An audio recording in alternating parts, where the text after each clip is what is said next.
তোদের সাহস হয় কি করে আমার গাছের নিচে দাঁড়ানো? চলে যা বলছি এখান থেকে।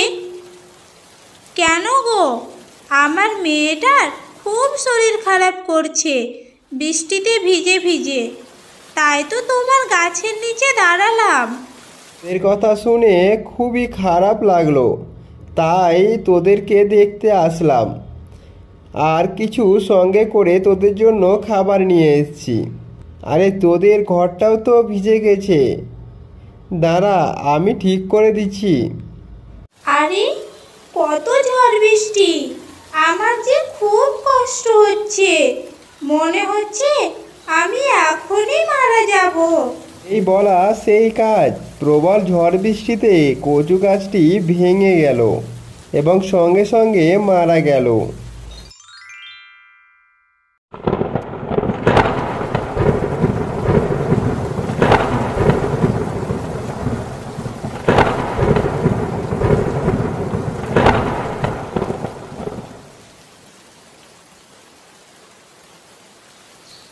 মা গো, আমরা তো ভিজে যাচ্ছি, বৃষ্টিও তো ছাড়ছে না।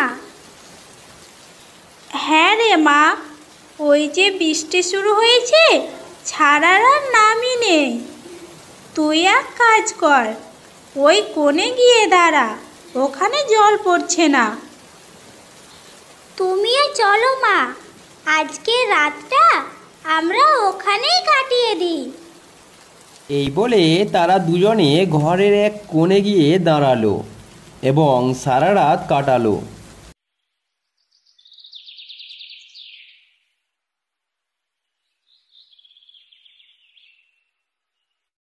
মা, আমার খুব খিদে পেয়েছে, চলো না মা, কিছু খাবারের খোঁজে যাই। আচ্ছা চল, পাশের জঙ্গলে গিয়ে দেখি কিছু পাওয়া যায় কিনা। এ কথা বলে টুনি ও তার মেয়ে টুনটুনি ভিজতে ভিজতে চলে গেল পাশের জঙ্গলে, কিন্তু সেখানে গিয়ে কোনো ফল পেল না। টুনটুনি, কই রে মা, এখানে তো কোনো খাবার নেই, এখন আমরা কি করব বল তো? মা গো, আমি আর এই বৃষ্টির জলে ভিজে ভিজে খাবার খুঁজতে যেতে পারবো না, আমার খুব ঠান্ডা লাগছে। ওই দেখ একটা কচু গাছ, চল আমরা ওখানে একটু দাঁড়াই। টুনির শরীর খারাপের জন্য তারা দুজনে কচু পাতার নিচে দাঁড়ালো, কিন্তু তাদের সেখানে বিশ্রাম করা হলো না, কারণ কচু গাছ ছিল ভীষণ অহংকারী। তোদের সাহস হয় কি করে আমার গাছের নিচে দাঁড়ানো? চলে যা বলছি এখান থেকে। কেন গো, আমার মেয়েটার খুব শরীর খারাপ করছে বৃষ্টিতে ভিজে ভিজে, তাই তো তোমার গাছের নিচে দাঁড়ালাম। বাবা, ঢং দেখে বাঁচি না, মনে হচ্ছে আমার বড় বড় কচু পাতাগুলো তোদের বৃষ্টির হাত থেকে বাঁচানোর জন্য। চলে যা বলছি, যত সব ভিখারির দল। ছি, তুই এত অহংকারী, আল্লাহ তোর ঠিক বিচার করবে। আমি কি বললাম তোদের, কানে গেল না? যা বলছি এখান থেকে। কচু গাছ তাদের কোনো কথা না শুনে ওখান থেকে তাদের তাড়িয়ে দিল। কচু গাছের এইরকম ব্যবহারে টুনি এবং টুনটুনির খুব মন খারাপ হলো। মা, চলো আমরা বাড়ি ফিরে যাই, শরীরটা আর দিচ্ছে না, কালকে আমরা অন্য জঙ্গলে যাব খাবারের খোঁজে। হ্যাঁ রে মা, চল আমরা বাড়ি ফিরে যাই।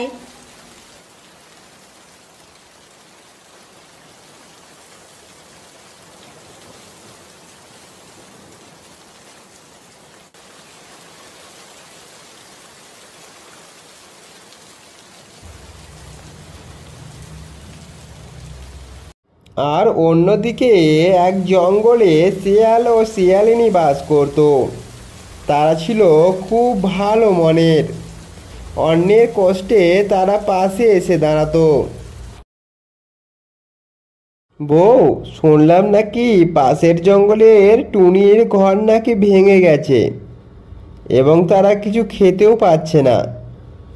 হ্যাঁ গো, সে আর বলতে, কদিন ধরে যে ঝড় বৃষ্টি হলো। তুমি এক কাজ করো, তুমি ওদের দেখে এসো আর সাথে কিছু খাবার নিয়ে যাও। তুমি ঠিকই বলেছ, আমি কিছু খাবার নিয়ে দেখে আসছি।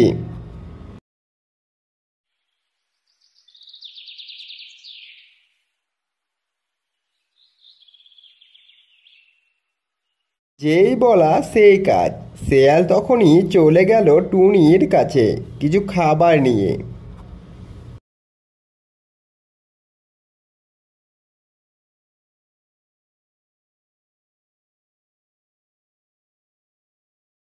টুনি, ও টুনি, কি করছিস রে?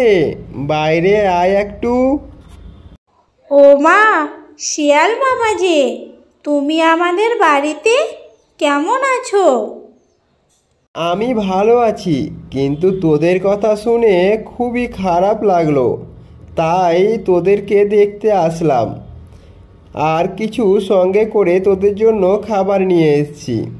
আরে তোদের ঘরটাও তো ভিজে গেছে, দাঁড়া আমি ঠিক করে দিচ্ছি।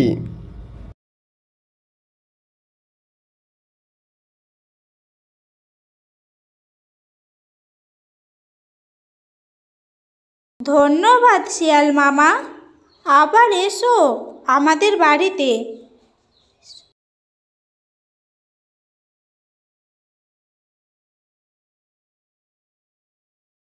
টুনির বাড়ি ঠিক করে সেখান থেকে চলে গেল।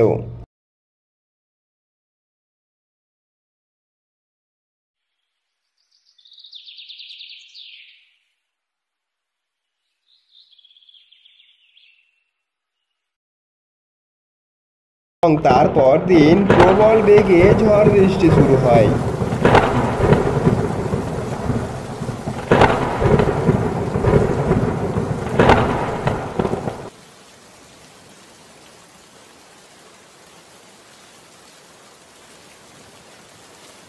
আরে, কত ঝড় বৃষ্টি! আমার যে খুব কষ্ট হচ্ছে, মনে হচ্ছে আমি এখনই মারা যাব।